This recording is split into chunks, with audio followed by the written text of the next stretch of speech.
Hello hi namaste welcome to Prabhavati sweet home. మనం చేసే ఇడ్లీ మల్లెపూల తెల్లగా రావాలన్నా ఇంకా మిక్సీలో పిండి పెట్టినా సరే అది మెత్తగా రావాలంటే ఎలాంటి టిప్స్ ఫాలో అవ్వాలో ఈ వీడియోలో చూద్దాం. చూసే ముందుగా ఫ్రెండ్స్, ఇప్పటివరకు కనుక మన ఛానల్కి సబ్స్క్రైబ్ చేసుకోకపోతే ప్లీజ్ సబ్స్క్రైబ్ చేసుకున్న తర్వాత పక్కనే ఉన్న బెల్ బటన్ని ట్యాప్ చేసి ఆల్ అని ప్రెస్ చేస్తే వీడియో పెట్టగానే ఎప్పటికప్పుడు నోటిఫికేషన్స్ ముందుగా మీకే వస్తాయి. ముందుగా ఇడ్లీ తయారు చేసుకోవడానికి 1 కప్పు మినపప్పు తీసుకోవాలి. ఈ మినపప్పు పాత మినపప్పు అయితే ఇడ్లీ చాలా బాగా వస్తాయండి. దీంట్లో 1 టేబుల్ స్పూన్ మెంతులు తీసుకోవాలి. తర్వాత నీళ్ళతో 2-3 సార్లు నీట్గా క్లీన్ చేసుకోవాలి. ఇలా క్లీన్ చేసుకున్న తర్వాత ఇందులో వాటర్ వేసుకొని నానబెట్టుకోవాలండి.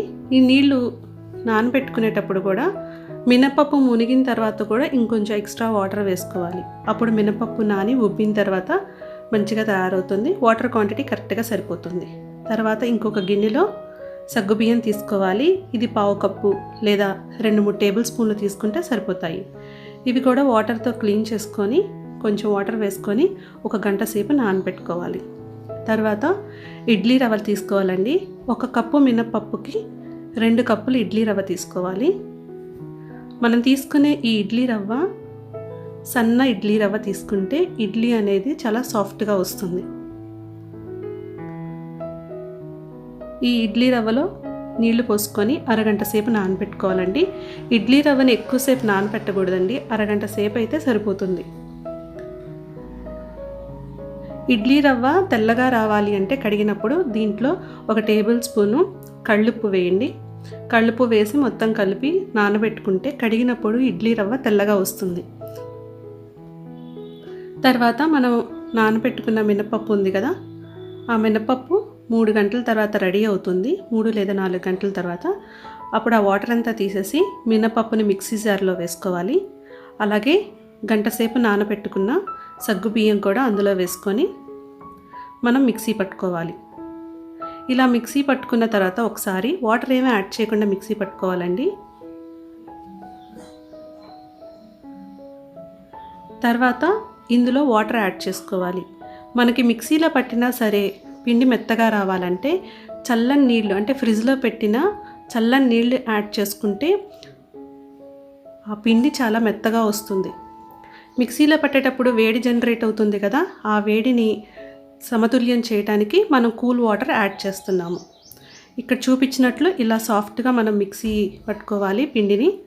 తర్వాత ఇడ్లీ రవ్వ ఉంటుంది కదా, ఈ ఇడ్లీ రవ్వని మనం వాటర్తో క్లీన్ చేసుకోవాలి.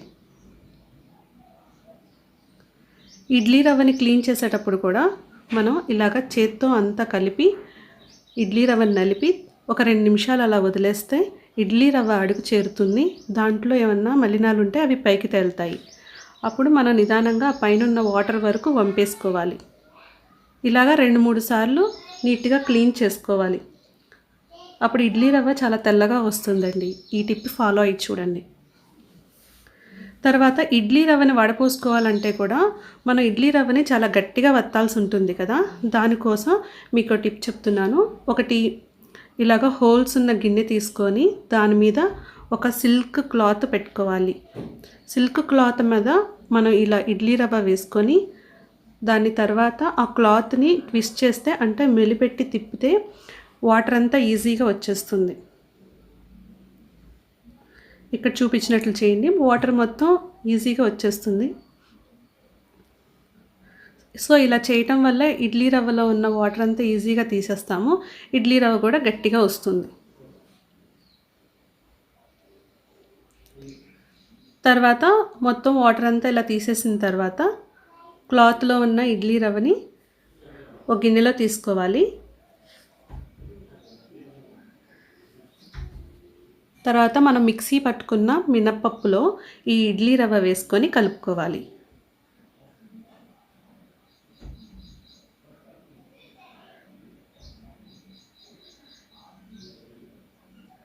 మినపప్పు ఇడ్లీ రవ్వ మంచిగా కలిసేటట్లు చేత్తో కలపండి. ఎక్కడ ఉండలు లేకుండా మొత్తం ఇక్కడ చూపించినట్లు ఇలా మొత్తం మిక్స్ అయ్యేటట్లు కలుపుకోవాలి. మనం తీసుకుంది సన్న ఇడ్లీ రవ్వ అయితే మనం ఇలాగా మినపప్పు ఇడ్లీ రవ్వ కలుపుకుంటే మనకి ఇడ్లీ బ్యాటర్ రెడీ అవుతుందండి. ఇక్కడ చూపించినట్లు కలుపుకుంటే. కానీ కొంతమంది దగ్గర లావుపాటి ఇడ్లీ రవ్వ ఉంటుంది కదా, అలా యూస్ చేస్తున్నప్పుడు ఇడ్లీ సాఫ్ట్గా రావాలంటే ఎలా చేయాలో కూడా ఒక టిప్ ఉంది, అది చెప్తాను ఇప్పుడు మీకు.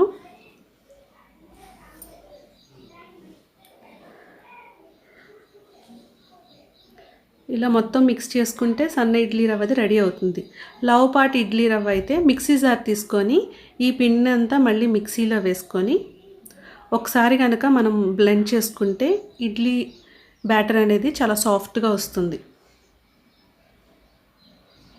చూడండి ఎంత సాఫ్ట్గా వచ్చిందో, మనకి క్రీమీ టెక్స్చర్ వచ్చింది కదా, అంత సాఫ్ట్గా వస్తుంది.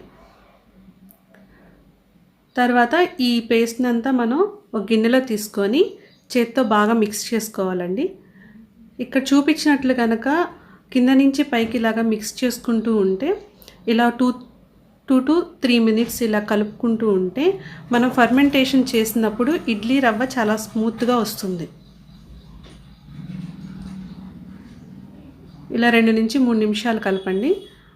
ఇలా కలిపిన తర్వాత ఇది మూత పెట్టి 6 నుంచి 7 గంటల వరకు మ్యారినేట్ అవనివ్వాలి. తర్వాత మార్నింగ్ ఇడ్లీ టిఫిన్ చేసుకోవాలి అంటే నైట్కి అలా మనం నానబెట్టుకొని మార్నింగ్ చూస్తే ఇది ఇలాగా ఫర్మెంట్ అయ్యి రెడీ అవుతుందండి. లోపల అన్ని ఎయిర్ బబుల్స్ వచ్చి ఉంటాయి. ఈ ఎయిర్ గ్యాప్స్ని మనం రిమూవ్ చేస్తే మనకి ఇడ్లీ బాగా వస్తుంది. దానికోసం ఒక గరిటె తీసుకొని కింద నుంచి పైకి ఇక్కడ చూపించినట్లు మనం ఇడ్లీ పిండిని కలుపుకోవాలి.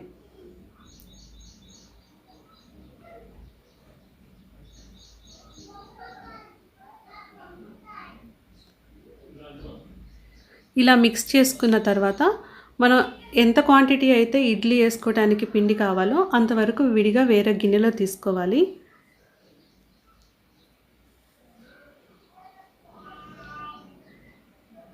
ఇలా తీసుకోవటం వల్ల మనం ఇడ్లీ పిండి తయారు చేసిందంతా వేస్ట్ అవ్వకుండా పులియకుండా ఉంటుందండి.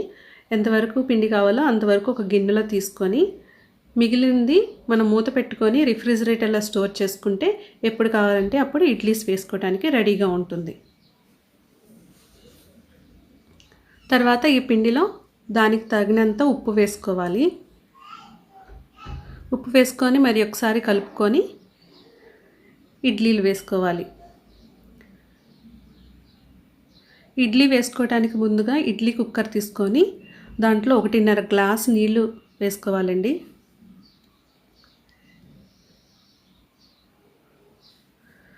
అలాగే ఇడ్లీ పాత్రలో ఇడ్లీలు కూడా ఎలా వేసుకోవాలో చూద్దాము.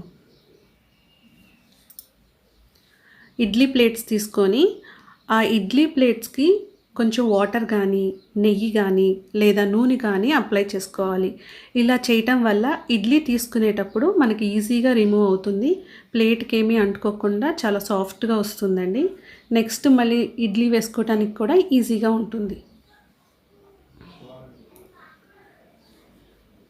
ఇలా అప్లై చేసుకున్న తర్వాత ఇడ్లీ రవ్వని ఈ మౌల్డ్స్లో ఒక్కొక్క గరిట వేసుకోవాలి. వేసుకునేటప్పుడు కూడా ఆ మౌల్డ్ నిండా కాకుండా కొంచెం గ్యాప్ ఇవ్వండి. ఉడికిన తర్వాత ఇడ్లీ కొంచెం పొంగుతుంది కాబట్టి గ్యాప్ ఇస్తే సరిపోతుంది. నేను 3/4 వంతు వరకు వేసానండి. అంతవరకు వేసుకుంటే ఇడ్లీ అనేది కరెక్ట్గా వస్తుంది మనకి. తర్వాత స్టవ్ ఆన్ చేసుకొని ఈ వాటర్ని మనం బాయిల్ చేసుకోవాలి. ఫస్ట్ వాటర్ హీట్ అయ్యాక ఇడ్లీ ప్లేట్ అందులో పెట్టుకోవాలి. ప్లేట్ పెట్టుకునేటప్పుడు కూడా ఇక్కడ చూపించినట్లు మన ఇడ్లీ వేసిన ప్లేటు కింద హోల్స్ ఉన్నది అలా వస్తే కింద ఉన్న ఆవిరికి పైన ఇడ్లీ కుక్ అవుతుంది. ప్లేట్స్ అన్నీ అలా అరేంజ్ చేసుకొని ఈ కుక్కర్లో పెట్టుకోవాలి. ఇలా పెట్టుకొని మూత పెట్టుకొని 15 నిమిషాల పాటు మీడియం ఫ్లేమ్లో కుక్ చేసుకుంటే ఇడ్లీ రెడీ అవుతుందండి. ఇడ్లీ రెడీ అయిందా లేదా అని చెక్ చేయడానికి ఫింగర్ పెట్టి దాని మీద ప్రెస్ చేస్తే చేతికి ఏమీ అంటుకోకుండా ఉంటే ఇడ్లీ రెడీ అయినట్లు.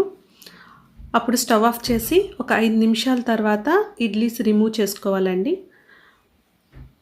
ఇడ్లీ రిమూవ్ చేయడానికి స్పూన్ని ఒక గిన్నెలో వాటర్ తీసుకొని అందులో పెట్టుకొని తర్వాత ఇడ్లీ రిమూవ్ చేస్తే ఈజీగా వస్తుందండి. చూడండి ఎంత ఈజీగా వస్తున్నాయో. ఈ ఇడ్లీ చాలా సాఫ్ట్గా స్మూత్గా మనకి బయట హోటల్లో ఉన్నట్టే చాలా బాగా వస్తాయండి. ఇంకా అంతకంటే టేస్టీగా ఉంటాయి, చాలా సాఫ్ట్గా ఉంటాయి. మీరు కూడా నేను చెప్పిన టిప్స్తో ఇడ్లీ చేయండి, మీకు కంపల్సరీ మీ ఇంట్లో కాంప్లిమెంట్స్ వస్తాయి. ఇడ్లీ కూడా చాలా స్మూత్గా ఉంటుంది, చాలా టేస్టీగా ఉంటుంది. ఈ ఇడ్లీస్ని పల్లీ చట్నీ లేదా కొబ్బరి చట్నీ లేదా అల్లం చట్నీతో సర్వ్ చేయండి. ఈ వీడియో మీకు నచ్చితే లైక్ చేయండి, మీ ఫ్రెండ్స్కి ఫ్యామిలీ మెంబర్స్కి షేర్ చేయండి, మీ అభిప్రాయాన్ని కామెంట్ చేయండి. Thank you for watching. మళ్ళీ నెక్స్ట్ వీడియోలో కలుద్దాం.